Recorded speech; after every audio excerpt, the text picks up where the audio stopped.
भ्रष्टाचारी देश जानता है। आज अरविंद केजरीवाल को जिस व्यक्ति के बयान के आधार पर गिरफ्तार कर लिया गया वो शरद रेड्डी, साउथ लॉबी का जिसको इन्होंने गिरफ्तार किया था शराब घोटाले में, उस शरद रेड्डी से इलेक्टोरल बॉन्ड की लिस्ट आने के बाद सारा दूध का दूध पानी का पानी हो गया। उस शरद रेड्डी से ये भाजपाइयों ने 60 करोड़ रुपया लिया है जो आज रिकॉर्ड है। मैं पूछना चाहता हूँ आज देश के प्रधानमंत्री से इस 60 करोड़ रुपए का हिसाब कब दोगे? मैं ईडी से पूछना चाहता हूँ, अरे तुमने मुख्यमंत्री तो गिरफ्तार कर लिया, इस शरद रेड्डी को कब फिर गिरफ्तार करोगे? अभी कल हमने देखा एनडीए में राघव ममता के पिता को कैंडिडेट बना दिया। सारे बिहारियों को चुन चुन करके जिस पर आरोप लगाते थे उनको गिरफ्तार कर लिए और उसके बाद तुमने पैसा ले लेकर के जमानत दिलवा दी और आज पूछते हो कि कौन लोगों को जमानत नहीं मिल रही है। मैं आपसे कहना चाहता हूं दोस्तों, ये देश एक नया इतिहास रचने के लिए आपसे कुर्बानी मांग रहा है। ये देश एक मुहाने पर खड़ा है।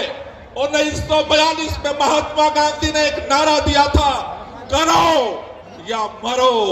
आज देश इसी मुहाने पर खड़ा है।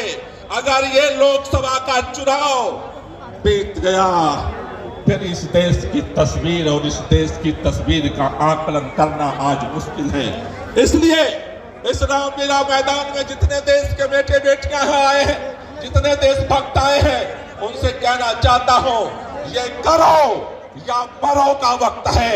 अगला 2 महीना अपने नौकरी से छुट्टी लो, अपने काम से छुट्टी लो। 2 महीने लोकतांत्रिक आंदोलन का समय है, 2 महीना क्रांति का समय है। ये देश में लोकतंत्र ऐसे नहीं मिला। याद करो शहीद आजम भगत सिंह, राजगुरु सुखदेव को, याद करो तात्या टोपे को, अजीमुल्लाह खां को, याद करो बहादुर शाह जफर को, याद करो बेगम हजरत रानी लक्ष्मीबाई को, याद करो इस देश के स्वतंत्रता संग्राम सेनानियों को, याद करो महात्मा गांधी, अंबेडकर, फूले को, जिनकी कुर्बानी के दम पर यह देश आजाद हुआ है। आज अगर हम चुप रह गए आने वाली पीढ़ियां जवाब मांगेगी। जब देश तानाशाही की नई गुलामी में जा रहा था तुम क्या कर रहे थे? इसलिए दोस्तों आपसे कहना चाहता हूं, अरविंद केजरीवाल एक व्यक्ति नहीं एक मुख्यमंत्री है। हेमंत सोरेन एक व्यक्ति नहीं एक मुख्यमंत्री है। आज सारे लोकतंत्र की संस्थाओं को ध्वस्त करने का अभियान चल रहा है। इसलिए आपसे कहना चाहता हूं, हमारे बीच में धीरे धीरे सभी प्रमुख तैयार है। आपसे एक ही बात कहना चाहता हूं, इस तानाशाही का जो कुछ है, इस तानाशाही का समाधान क्या है? आपसे एक ही बात कहना चाहता हूं, तानाशाही का एक ही समाधान है, ज्यादा से ज्यादा मतदान कराओ।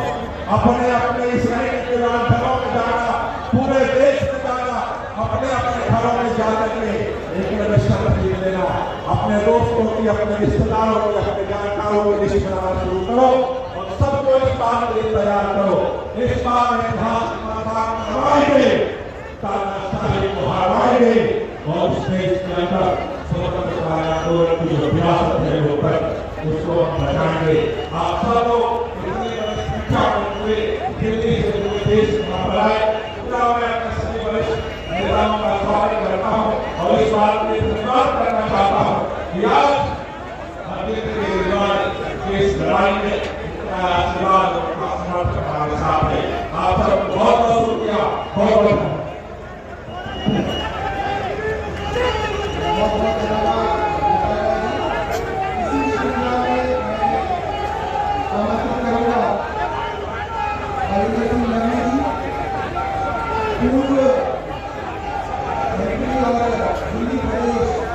कांग्रेस कमेटी के अध्यक्ष हैं, जोरदार तालियों से स्वागत कीजिए हमारे अरविंद सिंह गमले जी।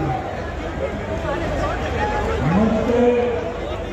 अरविंद सिंह गमले, अरविंद सिंह गमले, अरविंद सिंह गमले, कांग्रेस पार्टी, इंडिया गठबंधन।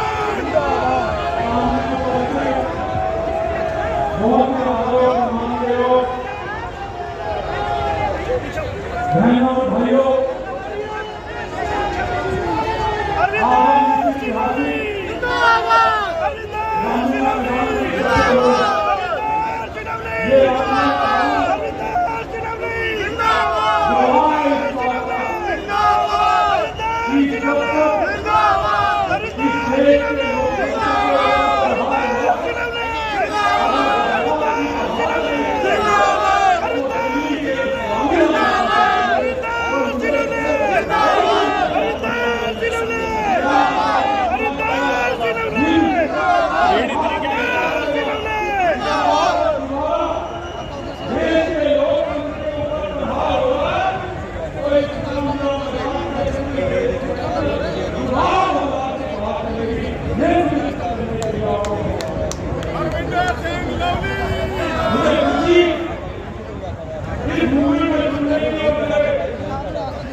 चुनाव से पहले ये कैसा लोग आप पूर्व मुख्यमंत्रियों को दिल्ली के मुख्यमंत्री अरविंद केजरीवाल को झारखंड के मुख्यमंत्री हेमंत सोरेन को विपक्ष के पार्टियों के मंत्रियों को अनेक विधायकों को चुनाव से पहले उनके ऊपर कार्रवाई महात्मा गांधी जी ने जब करोड़ों मुगलों को नाम दिया था उन्होंने ऐसे लोग